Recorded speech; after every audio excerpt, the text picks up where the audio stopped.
जी, बिस्मिल्लाहिर्रहमानिर्रहीम। जी, बड़े ठीक ठीक ठीक ठीक लोग हैं आप लोग सारे। अच्छा ये है कि कल तो आपको पता चल गया होगा कि कॉलेज जो हैं वो तकरीबन 18 से खोलने का प्रोग्राम है। मेरा वो ऑनलाइन शायद क्लासेस जो है वो उस वक़्त तक ख़त्म हो जाएँगी और हम जो है वो फ़ेस टू फ़ेस ही पढ़ा करेंगे। तो चलो एक लिहाज़ से जो है वो बेहतर ही होता है, एक लिहाज़ से उसकी वजह ये है कि बहुत सारे सवालात होते हैं ज़हन के अंदर जो कि आप जो है वो पूछ सकते हैं एक-दूसरे के साथ। ठीक है, एक-दूसरे के साथ शेयर कर सकते हैं, चीज़ें शेयर कर सकते हैं। 18 से खुलने हैं सर? 18 से खुल जाएँगे। 18 जनवरी से? 18 जनवरी से 18 जनवरी से खुल जाएँगे। तो जी। हाँ, तो एक लिहाज़ से ठीक है तो लेकिन चलो थोड़ा-सा जो एक फ़ेस टू फ़ेस डिस्कशन होती है वो ज़रा हो जाया करेगी। चलें, आदत तो हो गई थी 2 महीने 2 महीने तक जो है वो यही काम की। चलिए कोई बात नहीं जी यार वो अपना अपनी यस सर। हाँ। अच्छा, आज जो हमने पढ़ना था वो बेसिकली लेक्चर हमारा है कंप्यूटर बसेस का। What is computer buses? तो ये जो है ये आपको लॉन्ग सवाल पूछा जाता है अमूमन एग्ज़ाम के अंदर। सही है सर, हम शॉर्ट सिलेबस के मुताबिक ही पढ़ रहे हैं। सारा साहब असल में ये दूसरे चैप्टर में उन्होंने कुछ भी शार्ट नहीं किया है। वो तकरीबन 1-2 टॉपिक उन्होंने छोड़ा हुआ है, बाकी सारा का सारा सेम वही चैप्टर जी है। तो जो है ना ये हमने तकरीबन ये वैसे है जी जी। बड़ा इम्पोर्टेंट चैप्टर है ये जो है वो हमने ज़रूर करना है इसको क्योंकि इसमें से एक लॉन्ग सवाल तो लाज़मी होगा, बाकी मैंने बताया था कि 4 या 5 इसमें से शॉर्ट क्वेश्चन भी आपको आते हैं और इसके अलावा तकरीबन 2 या 3 इसके ऑब्जेक्टिव आते हैं। तो ये तकरीबन देखा जाए तो ये अराउंड अबाउट तकरीबन 18 से 19-20 नंबर का पेपर इसमें से बन जाता है। लिहाज़ा बड़ा इम्पोर्टेंट चैप्टर है। तो इसमें मुश्किल इतने नहीं है, सिर्फ़ जो है वो आप खुद ही देख रहे हैं कि इसमें कोई ऐसी चीज़ नहीं है जो कि अभी तक कोई ऐसी टफ़ आई हुई हो। तो आगे कुछ होगा थोड़ा-सा ज़िक्र इसमें जो है ना जब हम बात करेंगे रजिस्टर की, तो उसमें रजिस्टरों के नाम-शाम ज़रा थोड़े याद रखने होंगे तो उनको ज़रा रटा-शटा लगा के उसको याद कर लीजिएगा उसको क्योंकि 2-4 नाम ऐसे होते हैं जो उनको ज़रा याद करना ज़रा थोड़ा मुश्किल हो जाएगा। तो बहरहाल ये बसेस का सवाल भी जो है वो अमूमन जो है वो अगर शॉर्ट आ जाएगा तो एक आधी बस का नाम पूछ लेगा मतलब एड्रेस बस का पूछ ले, डाटा बस का पूछ ले या आपको जो है वो कोई कंप्यूटर बस की डेफिनेशन पूछ ले तो फिर जो है वो आपने सिंपल 2 नंबर की डेफिनेशन देनी है। लेकिन ज़्यादातर ये लॉन्ग सवाल ही आपको आता है, जिसमें आपको पूछा था कि व्हाट इज़ कंप्यूटर बस और what are the type of buses तो बसेस की टाइप्स जो है वो कौन-सी होती हैं। तो बहरहाल हमने ये बात की थी कि बसेस जो है ये बेसिकली क्या होती हैं कि ये जो है ये इलेक्ट्रिकल पाथ्स हैं जो कि आपने डाटा कम्युनिकेशन में भी पढ़ा था कि मुख्तलिफ लाइनें होती हैं, पैरेलल लाइनें जो चलती हैं जो कि डाटे को लेके जाती हैं और एक लाइन जो है एक वक्र के ऊपर एक बिट डाटा जो है वो लेके जाती है। तो वो हमने कहा था कि ये आमतौर पर एक पैरेलल पाथ्स है, रास्ते हैं ये वाले सारे के सारे। तो अगर आपकी बुक पे देखें तो ये क्वेश्चन नंबर 9 है आपकी बुक का, जो कि 9 जो है ये होगा और उसके अलावा इसमें 10 भी इसके साथ ही होगा जो।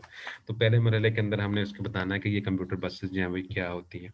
तो हमने ये यहाँ पे ये बताया कि ये जो है वो set of electrical path through which the computer send and receive data and instruction यानी वो जो है वो रास्ते हैं इलेक्ट्रिकल रास्ते हैं जिसके लिए डाटा आप भेजते हैं और रिसीव करते हैं फ्रॉम डिफरेंट कंपोनेंट क्योंकि आपको ये जब कंप्यूटर आर्किटेक्ट की हमने बात की थी तो हमने यहाँ पे ये कहा था कि कंप्यूटर आर्किटेक्ट के अंदर computer consist on different parts मुख्तलिफ पार्ट्स पे ये प्रश्न होता है और सारे पार्ट्स एक दूसरे के साथ कनेक्ट होते हैं एक दूसरे के जुड़े होते हैं अब उनको सारे पार्ट्स को जोड़ने के लिए जो हम पाथ्स जो इलेक्ट्रिकल पाथ इस्तेमाल करेंगे उसको हम कंप्यूटर बस कहते हैं लिहाजा कंप्यूटर में मुख्तलिफ पार्ट्स को जोड़ने के लिए ये एक बहुत ही अहम किस्म का जरिया है इसके बगैर ज़ाहिर है कंप्यूटर आपस में जो है वो इसके बगैर जो है वो लिंक नहीं होते इनको लिंक करने के लिए होगा और यहाँ पे जो है वो इसमें ये भी आपने ज़हन में रखिएगा कि ये कंप्यूटर बस की स्पीड के ऊपर भी ये डिपेंड करता है कि कितने ज़्यादा स्पीड से मेरा क्या होगा कि कितने वो जो है वो आम तौर पर लाइनें उसके अंदर मौजूद हैं। तो यहाँ पे ज़ाहिर है कंप्यूटर की जो सीपीयू होता है उसकी तरफ उसकी क्लॉक स्पीड की बात हम करें तो हमने देखा था कि करोड़ों की मकदार के अंदर, लाखों की मकदार के अंदर ये पल्सेस जनरेट करता है, पल्सेस जारी करता है। वो पल्सेस जो है वो क्या होती हैं जो वो सिस्टम के जो कमांड्स होती हैं जो कि भेजता है एक जगह इस एक पार्ट से दूसरे पार्ट तक। तो ज़ाहिर है अगर अब उसकी बस जो है वो उसको सपोर्ट ना करे, बस जो है वो छोटी हो और पीछे से जो है स्पीड जो है वो पीछे से जो कमांड्स आ रही हैं उसकी जो है वो फ्रीक्वेंसी बहुत हाई हो, तो फिर जो है वो ये बड़ा हमारे लिए मसला बन जाता है। तो लिहाजा इसके अंदर जो है वो कंप्यूटर बस की जो स्पीड होती है वो आमतौर पर जो है वो ये बस जितनी ज़्यादा होंगी उतनी ही ज़्यादा कंप्यूटर की स्पीड जो है बेहतर होगी। इसकी मिसाल ऐसे समझ लें कि एक बहुत मोटा सा पाइप है, आगे उसके आगे जो है वो अगर छोटा सा जो है वो नोजल लगा दे तो वो बड़ी जो है वो समझे कि धार जो है उसकी बड़ी जो है ब्रीक हो जाती है। यही चीज़ इसके अंदर है कि यहाँ पे पीछे से डाटा अगर बहुत ज़्यादा आ रहा हो और आगे जो है उसको वो बसेस जो है उसको हैंडल ना कर सकें, तो फिर कंप्यूटर की स्पीड जो है क्या होगी, डाउन होएगी और कंप्यूटर जो है फँस जाएगा वहाँ पे, वो रुकेगा वहाँ पे, स्टॉप होगा। तो बहरहाल हमने यहाँ पे ये कहा था कि जो है वो set of electrical path through which the computer CPU send and receive data and instruction to and from the different component of the computer. ये आपकी बुक पे लिखी हुई है, बुक ठीक है पे। तो इसकी फिगर जो है लाइनें जो है पैरेलल ट्रांसमिशन की जो लाइन फिगर जो है वो आपने बनाकर दिखा देनी है यहाँ पे, कि वहाँ पे मुख्तलिफ किस्म की लाइनें जो हैं वो आपको नजर आएंगी, वो उसके अंदर पर चलती है। ये भी इसकी फिगर भी मैं आपको दिखाता हूँ इसके अंदर।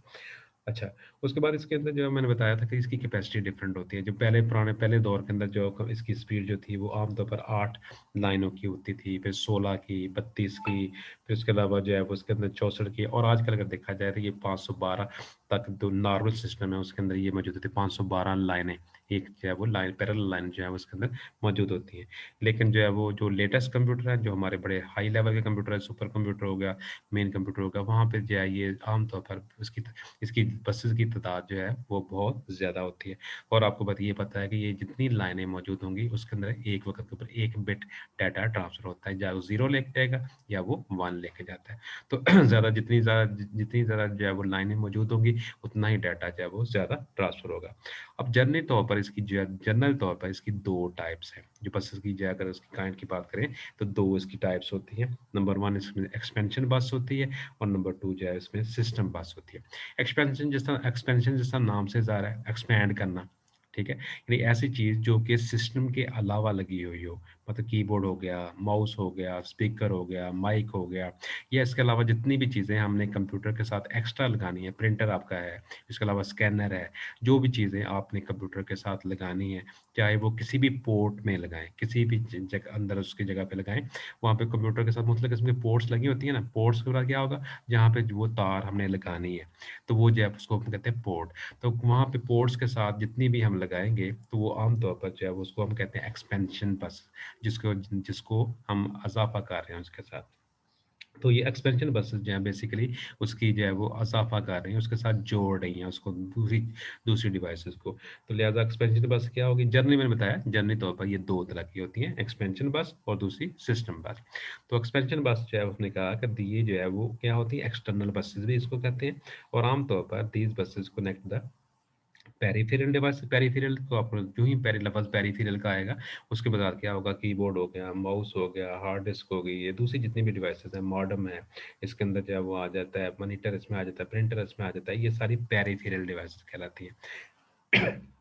इसके अलावा इसके अंदर अगर आप इसमें देखेंगे नीचे जो है वो इसमें देखेंगे तो ये जो है ये हमारे पास जो है वो आती हैं एक्सपेंशन बसेस को जो कि जोड़ती हैं। आईएसए बसेस हैं, पीसीआई बसेस है, एजीपी बस है, यूएसबी है, फायरवायर है, ये सारी बसेस के नाम है जो कि सिस्टम कंप्यूटर के साथ जो मुख्तलिफ उसकी पोर्ट्स होती हैं, ये सब उनके नाम है। तो उनके साथ जो केबल लगी होगी उसको हम ये नाम देते हैं कि ये चीज़ें वो हमारे पास वो बस आईएसए बस है, पीसीआई बस है, फिर उसके अलावा जो एजीपी बस है। पीसीआई बस की अगर हम बात करते हैं तो मदरबोर्ड को अगर मैं दिखाऊँ आपको, तो टॉप के ऊपर अगर आप देखें तो ये हमारे पास ये आ जाती हैं स्लॉट्स, ये वाली स्लॉट्स जितनी हैं ये हमारी पीसीआई स्लॉट्स कहलाती हैं। इनके साथ भी केबल जो है वो लिंक होती है सारी की सारी जो जुड़ी होती है, ठीक है?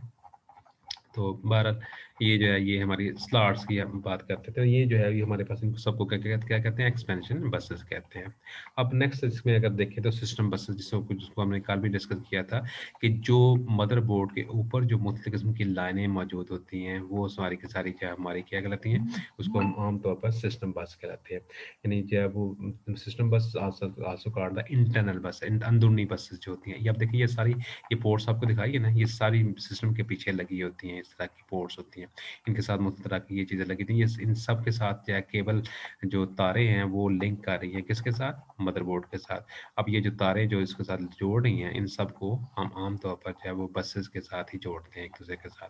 ये जितनी भी डिवाइसेस सब बसेस के साथ जुड़ी होती हैं जितनी भी हैं।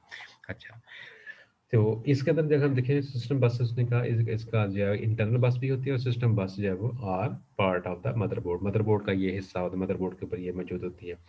तो these are used to connect the main computer component of the computer such as the CPU and main memory, यानी CPU और main memory के ऊपर जो भी चीज़ होती है उनको जोड़ने के लिए इस्तेमाल करेंगे। अब मैं इसमें अगर देखूँ कोई तस्वीर आपको ये आ जाती है, शेयर कर रहा हूँ,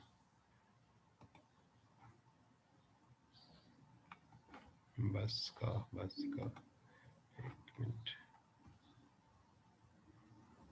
ये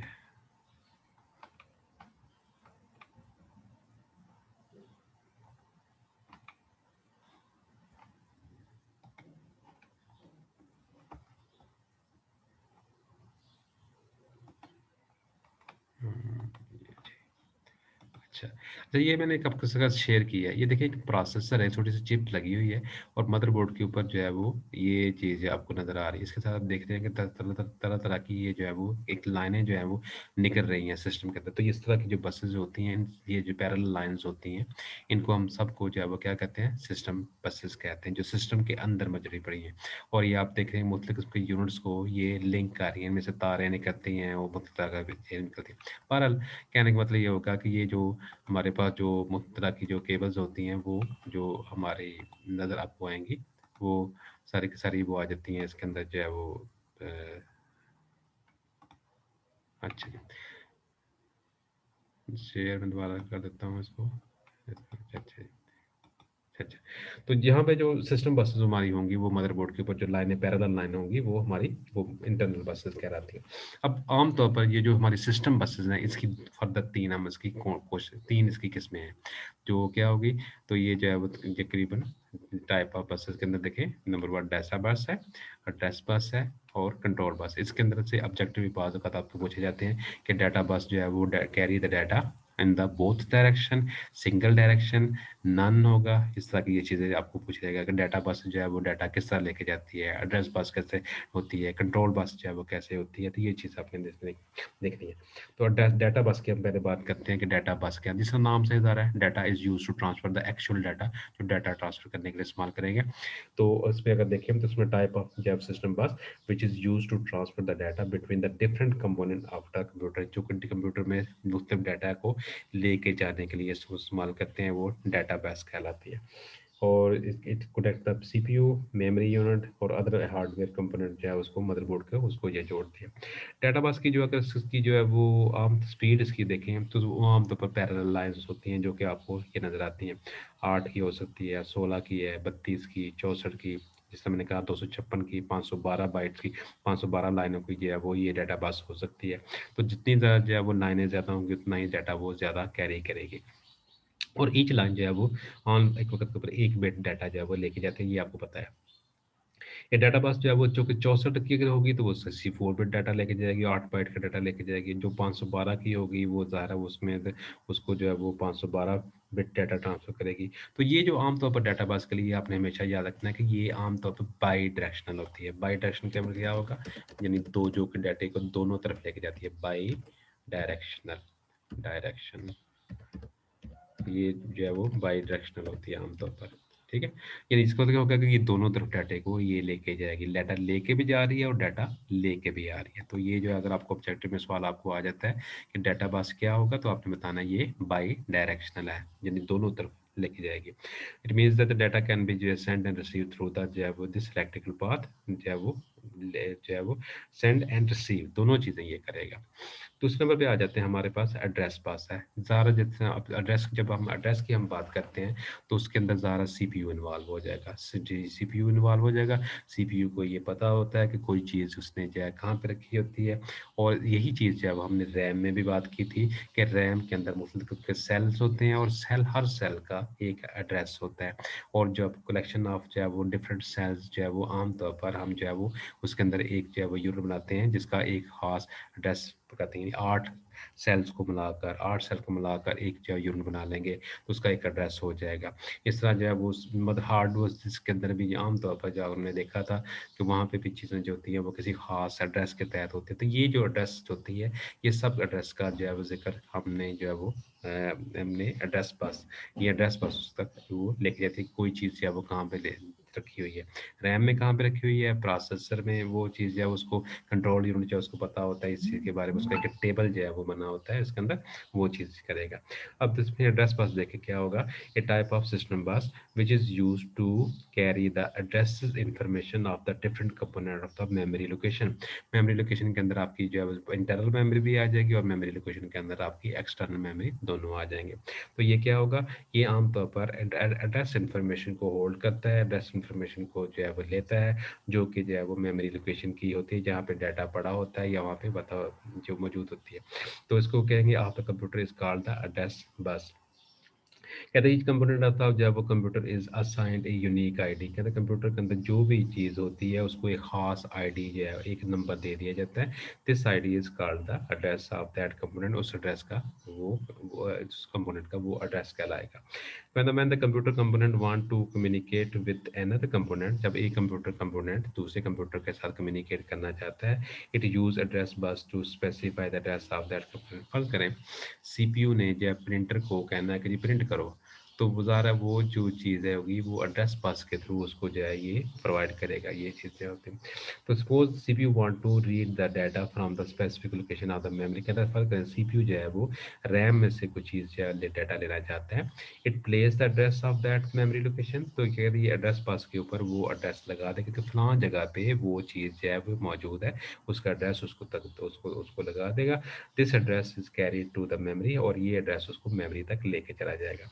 the data from the requested memory location, कहता है वो जो उस जगह पे रैम के अंदर जो भी डाटा उस जगह पे पड़ा होगा उसको हासिल किया जाएगा and placed on the data बस, और उसको डाटा बस के ऊपर जो है वो रख दिया जाएगा और डाटा बस उसको लेके आ जाएगी किसके अंदर, सीपीयू के अंदर। ठीक हो गया।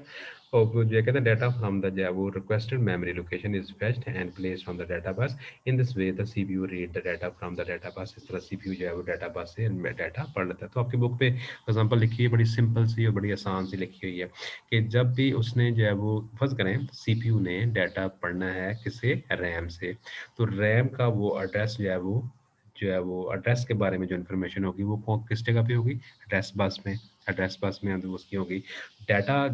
डिग्री ये नहीं हो सकता कि डाटा जो है वो एड्रेस बस के थ्रू आ जाए, एड्रेस ने सिर्फ एड्रेस बताना है कि फलां जगह पे वो चीज़ है, और डाटा बस ने ही सिर्फ डाटा लेके भी जाना और डाटा लेके भी आना है। तो ये चीज़ जो है वो ध्यान रखिएगा कि डाटा बस ने सिर्फ डाटा लेके जाना है और एड्रेस बस ने क्या करना है, सिर्फ एड्रेस बताना है कि फलां जगह पे ये चीज़ होती है। और ये आम तौर पर यूनी डायरेक्शनल होती है। यूनी से मतलब क्या होगा, एक तरफ, यानी सिर्फ सिर्फ बताना है कि फलां चीज़ फलां जगह पे है। ठीक है, तो ये चीज़ है वो क्या होगी, उसकी एड्रेस बस कहलाती है। कहते हैं एड्रेस बस जो है वो unidirectional, it means that the information flow only one direction. CPU can only send address information and cannot receive any address through the address bus, और address bus के through कोई इंफॉर्मेशन रिसीव नहीं कर सकता। यानी इस तरह से CPU ने बताना है कि फलां जगह पे वो चीज़ मौजूद है। ठीक है, लेकिन जो है वो जो डाटा आपका आएगा उसके साथ ये नहीं हो सकता कि फलां जगह पे ये चीज़ आनी है। डाटा आपका जो है वो आएगा किसके थ्रू, जो है वो डाटा बस के थ्रू, क्योंकि आपने ये पहले कह दिया कि डाटा बस जो है ये बेसिकली बाई डायरेक्शनल है, दोनों तरफ ये डाटा लेके भी जाती है और डाटा लेके भी आती है। ठीक हो गया। तो लिहाजा ये आपने ध्यान में रखना है कि डाटा बस जो है वो यूनी डायरेक्शनल है और डाटा बस ये जो एड्रेस बस है यूनी डायरेक्शनल है और डाटा बस जो है ये हमारे बाई डायरेक्शनल है। जिस आगे नेक्स्ट आ जाता है हमारे पास जो दूसरी जो सिस्टम बस है वो है कंट्रोल बस। तो कंट्रोल जिस नाम से ज़्यादा है, यानी कौन कौन कंट्रोल करता है, सीपीयू। सीपीयू जो है ये कंट्रोलिंग जो है वो करता है। तो सीपीयू जो है इसने कंट्रोल सिग्नल जो है वो जारी करने होते हैं। तो यहाँ पे ये कंट्रोल बस जो है ये बेसिकली सीपीयू के साथ इसका तल्लक होगा। कहता है type of the system bus through with the CPU send control signal to the different component unit of the computer is called control bus. कहता है ये टाइप ऑफ वो सिस्टम बस है जो कि सीपीयू जो है वो सेंड करता है वो सिग्नल, क्लॉक सिग्नल कह रहे हैं, कंट्रोल सिग्नल कह रहे हैं, तो different unit of the computer to control. क्योंकि बेसिकली सीपीयू क्या है, ब्रेन ऑफ द कंप्यूटर है, जो कि ऑर्गेनाइजर भी है, जो है मैनेजर भी है, जो है वो उसने हर चीज़ को मैनेज करना है, उसने हर चीज़ को ऑर्गेनाइज करना है। तो ये चीज़ जो है वो उसमें बेसिकली सीपीयू जो है वो ब्रेन ऑफ द कंप्यूटर और जो है वो ऑर्गेनाइजर ऑफ द कंप्यूटर है। तो लिहाजा उसने ये कंट्रोल सिग्नल जो है चीज़ों को कंट्रोल करने के लिए जो है वो कंट्रोल करें। दो तरह के ये काम करती है। कंट्रोल सिग्नल जो है consist of the timing of the information, यानी जो है वो किस टाइम के वो चीज़ वो हमने करनी है और वो जो है वो करना क्या है। कमांड सिग्नल ये दो तरह के काम ये कंट्रोल बस जो है वो करती है। टाइमिंग इंफॉर्मेशन वो बताया गया कि फलां टाइम चीज़ फलां टाइम के ऊपर करनी है, यानी उसका मतलब होगा कि वो, और ये प्रोसेस इंतहाई फास्ट आपको बता के ये होता है। क्लाक सिग्नल के लिए क्लाक सिग्नल क्लाक बसेस के लिए ये क्लाक सिग्नल का ये इंतहाई फास्ट तरीके से होता है। तो कंट्रोल सिग्नल जो है वो आमतौर पर जो है वो टाइमिंग इंफॉर्मेशन इसके अंदर होती है कि कोई चीज़ किस वक्त होगी, और उसके अलावा इसमें जो चीज़ हमने करनी होती है कमांड होती है वो चीज़ इसमें मौजूद होती हैं।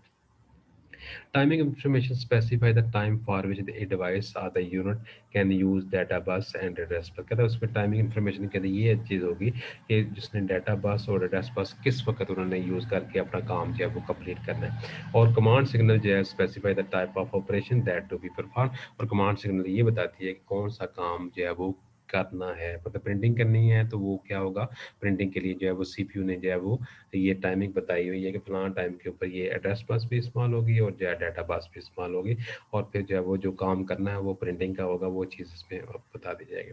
सीपीयू कंट्रोल यूनिट जो है वो control the function of the different unit of the computer through the control बस, और सीपीयू जो है ये कंट्रोल बस के थ्रू ही मुख्तलिफ यूनिट्स को कंट्रोल करता है। ये चीज़ ध्यान में रखिएगा कि सीपीयू जो है वो मुख्तलिफ जो डिवाइसेस को मुख्तलिफ हिस्सों को जो कमांड देनी है वो कंट्रोल यूनिट के थ्रू ये देनी है। अब एक इसमें छोटी सी एग्जांपल दी हुई है, अगर आपकी बुक पे पर अगर आप इसमें देखेंगे लास्ट पैराग्राफ है इसका, तो इसमें क्या, suppose CPU want to read the data from the main memory. कहता है फर्क सीपीयू जो है मेन मेमोरी से यानी रैम से, मेन मेमोरी से क्या मुराद होगा, रैम। तो जो मेन मेमोरी से जब वो कुछ डाटा लेना चाहता है, it will use the control bus to send the memory read. तो ये एक कंट्रोल जो है बस के जरिए एक जो है उसको हुक्म जारी करेगा, किसका, मेमोरी रीड का, कि मेमोरी मैंने पढ़नी है, मेमोरी रीड करनी है। Command to the main memory को करने के लिए।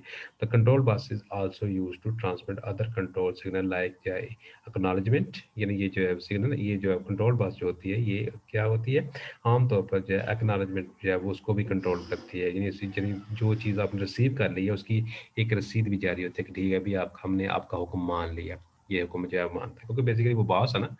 तो यहाँ पे कहता है, when the CPU send the command to the main memory from the writing the data, the memory send back an acknowledgement। तो memory जो है वो उसको एक जारी करती है, एक उसकी बात मानते हुए कहते हैं जी सर, इस तरह जैसा कहते हैं यस सर यस सर, ये एक्नॉलेजमेंट इस तरह ही है कि सीपीयू की उन्होंने बात मानी और फिर जो है वो डाटा उस तक जो है वो पहुंच जाता है, डाटा उस तक जो वो तो ये इसने जो है वो एक छोटी सी मिसाल दी हुई है। तो ये जो है यही तो मिसालें जो है वो आपको शॉर्ट क्वेश्चन की शक्ल में भी एग्जाम के अंदर जो है वो पूछी जाती हैं। वो अगर आप इसमें देखेंगे क्वेश्चन नंबर जो है वो उसमें 11 है, छोटा सा एक सवाल है कि briefly explain the command used command related to the perform the different operation by the CPU। इस मतलब उसने कमांड जो CPU का अंजाम देता है करने के लिए वो कौन सा होगा। क्वेश्चन नंबर 11 आपकी बुक का, वो जरा इसमें देखें। इसमें मेमोरी राइट के लिए जो है वो क्या होगा, मेमोरी राइट के लिए कि this command is used to write the data to the specified location. जब वो मेमोरी राइट का कंट्रोल सिग्नल जारी करेगा तो फिर क्या होगा, ये जो है वो this command is used to write the data to the specified location in the main memory. In main memory के अंदर ये खास लोकेशन के ऊपर डाटा को राइट कर देगा। जब उसने रीड डाटा को रीड करना होगा, this command is used to read data from the specified location in the main memory. तो ये उस डाटा को रीड करेगा। आईओ राइट, आईओ राइट से बना इनपुट आउटपुट राइट है। This command is used to write data to output device, यानी इसका मतलब आउटपुट के ऊपर कोई चीज़ अगर आपने भेजनी होगी तो उसके लिए इसको इस्तेमाल करेंगे आईओ राइट का। तो आईओ रीड क्या होगा, this command is used to read data from the input device. तो जब इनपुट से कीबोर्ड से कुछ डाटा लेना होगा तो फिर ये वहाँ से ये चीज़ है वो लेगा। फिर अगर जो है वो बस की रिक्वेस्ट करनी है कि डाटे को लेके जाना भी है और डाटे को लेके भी आना भी है, तो फिर क्या होगा, this command is used, bus request है, this command is used to request the जो है वो टेकिंग कंट्रोल ऑफ द बस, यानी बस का कंट्रोल उसको मिल जाएगा, so that the requesting device can use it to transmit data, ताकि वो डाटा को ट्रांसमिट कर सके। और बस ग्रांट क्या होगा, this command is use to by the bus controller to indicate the grant of the bus to the device. तो ये जो बस उसको ग्रांट कर दी जाएगी। पर ये मैंने बताया कि इस तरह की कमांड्स हो सकती हैं। ये जो 12वां क्वेश्चन है, ये शायद बहुत छोटा सा शॉर्ट क्वेश्चन है, लेकिन हाई इंपॉर्टेंट है। ये शॉर्ट क्वेश्चन आपको अक्सर इम्तिहान के अंदर आता है। 11वां तो नहीं आता ज़्यादातर, लेकिन 12वां क्वेश्चन जो है वो इम्तिहान के अंदर ये आता है। ये इसके ऊपर लिख लीजिए, ये इंपॉर्टेंट क्वेश्चन है। क्वेश्चन नंबर 12, ये छोटा सा सवाल है, how the data is communicated between CPU and main memory. Main memory और सीपीयू के दरमियान डाटा कैसे कम्युनिकेट होता है। ये जो है वो शॉर्ट क्वेश्चन की शक्ल में आपको एग्जाम के अंदर आएगा, और इंपॉर्टेंट सवाल है ये वाला। सवाल यही होगा जो आपको लिखा हुआ है, how data is communicated between CPU and the main memory, CPU के और मेन मेमोरी के दरमियान डाटा कैसे होगा। एक्सप्लेनेशन स्टेप इसकी जरूरत नहीं है लिखने की, वो अंडरस्टूड बात है कि हमें स्टेप्स की व्हीकल में बताना है। तो यहाँ पे क्या होगा कि data is communicated between the CPU and the main memory by using the data बस एंड द एड्रेस बस। दो उसमें बसेज इन्वॉल्व होंगी। जब आपका डाटा जो है वो सीपीयू और मेन मेमोरी के दरमियान जो डाटा आपका ट्रांसफर हो रहा है, तो उसमें दो बसेज इन्वॉल्व होंगी, डाटा बस भी इन्वॉल्व हो रही है और इसमें एड्रेस बस भी इन्वॉल्व हो रही है। Suppose CPU want to read data from the main memory. फर्ज करें सीपीयू ने जो है वो प्रोसेसर जो है उसने रैम से डाटा कुछ लेना है, सीपीयू परफॉर्म फॉलोइंग स्टेप। तो सीपीयू ये काम करेगा, क्या होगा, CPU place the address of the memory location on the address bus. तो सीपीयू पहले एड्रेस बस के जरिए बताएगा कि फलां जगह पे वो डाटा पड़ा हुआ है रैम के अंदर, तो वो चीज़ जो है वो उसको वो बता देगा। तो उसका एड्रेस की लोकेशन जो होगी वो एड्रेस बस पे डाल देगा। The address is carry to the memory. तो एड्रेस जो है वो जो एड्रेस बस होगी वो उसको फॉरन सीपीयू को की रसाई जो है वो कहाँ तक कर देगी, रैम के तक। किसके थ्रू, एड्रेस बस के थ्रू। ठीक है, उसके बाद क्या होगा, डाटे को हासिल कर लिया जाएगा। अब ज़ाहिर डाटा जो एड्रेस बस होती है वो डाटे को लेके तो नहीं आ सकती, वो ये तो यूनि डायरेक्शन है, तो डाटा किसके थ्रू आएगा, डाटा बस के जरिए। तो फिर क्या होगा, data from the requested memory location is fed, डाटे को ऑब्टेन किया जाएगा, हासिल किया जाएगा, and place on the data बस, उसको डाटा बस के ऊपर लगा दिया जाएगा। क्योंकि डाटा बस बेसिकली क्या है, बाई डायरेक्शनल है, दोनों तरफ ये चलता है। और CPU read the data from the data बस, इस तरह सीपीयू जो है वो डाटा बस को वो पढ़ ले, इसको जो है वो रीड कर लेता है, इसको पढ़ लेता है सिस्टम को। दोबारा इसको 12वें क्वेश्चन को भी खास तौर पे बड़ा अच्छे तरीके से आपने देखना है। छोटा सा सवाल है, शॉर्ट क्वेश्चन की शक्ल में आपको ये पूछा जाएगा कि जो है वो सीपीयू और मेन मेमोरी के दरमियान जो है वो डाटा कैसे ट्रांसफर होता है। तो इसके अंदर उसके स्टेप्स बताने हैं कि यहाँ पे आमतौर पर दो बसेस इसमें इन्वॉल्व होती हैं, एक आपकी डाटा बस इन्वॉल्व होती है और दूसरा क्या होगा, एड्रेस बस होती है। तो सीपीयू ने जो है वो जो प्रोसेसर होता है उसने डाटे को रीड करना है, कहाँ से, रैम से। रैम से डाटे को उसने रीड करना है, उसको वहाँ से डाटे को लेना है। तो क्या करेगा, सबसे पहले स्टेप के अंदर वो जो है वो एड्रेस बस के जरिए वो जो है उसकी रसाई हो जाएगी किस तक, रैम तक। एड्रेस बस जो कि ये यूनि डायरेक्शन है, वहाँ पे वो डाटे तो लेकर नहीं आ सकती, डाटे को लेके आने के लिए हम डाटा बस को इस्तेमाल करेंगे। तो इसके लिए फिर जो है वो डाटा बस के ऊपर वो डाटा लगा दिया जाएगा और वो डाटा आपका जो है वो आपके तक पहुँच जाएगा। तो यही 3 स्टेप इसके अंदर आपने बताने हैं कि how data communicated between the CPU और मेमोरी। मैंने बताया शॉर्ट क्वेश्चन के चक्कर में इंपॉर्टेंट सवाल है ये वाला। उसके बाद जिसमें जो है वो एक छोटा सा क्वेश्चन है 13 पे, ये भी शॉर्ट क्वेश्चन की शक्ल में ही आपको आता है। ठीक है, ये भी शॉर्ट क्वेश्चन की शक्ल में ही आपको आएगा। 13वां क्वेश्चन जो है कि what happen if the number of component connected to the system bus increase. अगर सिस्टम बस के साथ बहुत सारे कंपोनेंट का हम इजाफा करते हैं तो क्या होगा। जब बहुत सारे कंपोनेंट के साथ उसके साथ लगा दिए जाएं सिस्टम बस के साथ, तो फिर उसका रिजल्ट क्या निकलेगा। एक अंडरस्टूड बार फौरन हमारे जहन में ये चीज़ आती है कि सिस्टम बिजी हो जाएगा। सिस्टम जो है वो हमारा जो है बहुत सारे, जब सिस्टम बस के साथ कुछ चीज़ें लगी होंगी तो उनकी सिस्टम के साथ डायरेक्ट अप्रोच होगी।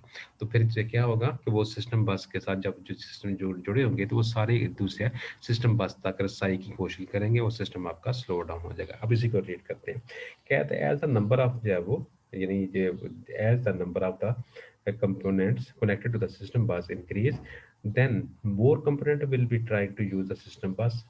कहता है जब बहुत सारे कंपोनेंट को सिस्टम बस के साथ हम जोड़ देते हैं तो बहुत सारी चीज़ें जो बहुत सारे कंपोनेंट उसको यूज़ करने की कोशिश करेंगे। But at the same time this will slow down the computer, इसको कंप्यूटर को क्या करेगा, स्लो डाउन कर देगा, उसको बिजी कर देगा, उसको सिस्टम को क्या करेगा, उसको बिजी कर देगा सिस्टम को, ठीक है। As the component will have to wait longer to get the access to the bus, और जो है वो मुख्तलिफ यूनिट्स को मुख्तलिफ तरह का इंतजार करना पड़ेगा उसको रसाई के लिए। To solve this problem, only major component of the computer are connected to the system bus. कुछ खास कंपोनेंट को हम सिस्टम बस के साथ जोड़ते हैं इस मसले को हल करने के लिए, और बाकी जो remaining component of connected to the another external bus, और बाकी कंपोनेंट को हम एक्सटर्नल बसेस के साथ जो है वो जोड़ देते हैं, नोन एज द एक्सपेंशन बस, जिसको हम एक्सपेंशन बसेस भी कहते हैं। The expansion bus is connected to the system bus, और एक्सपेंशन बसेस को हम जो है जोड़ देते हैं जो है वो सिस्टम बस।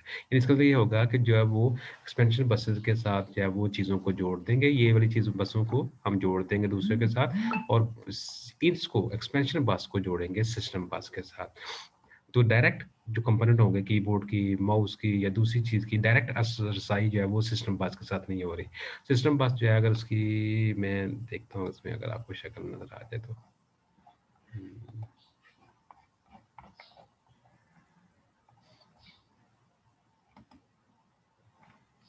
images,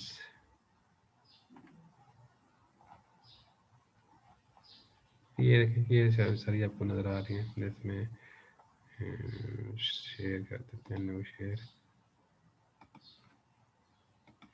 तो यहाँ पे आपको ये कुछ शेयर नज़र आ रहा है, इसके अंदर जो है ये देखिए मुख्तलिफ तरह के यूनिट्स जो है ये आपको नज़र आ रहे हैं सारे, ठीक है।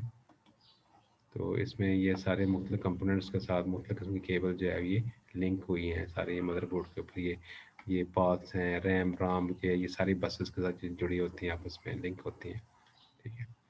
तो बरस ये जो 11वां 12वां क्वेश्चन और 13वां क्वेश्चन जो है ये आपने शॉर्ट क्वेश्चन के तौर पर जो है वो इसको अच्छी तरीके से देख रहे हैं, क्योंकि ये सवाल इम्तिहान के अंदर दोनों जो है बड़ी दफ़ा रिपीट होके आते हैं इसके अंदर, ठीक है।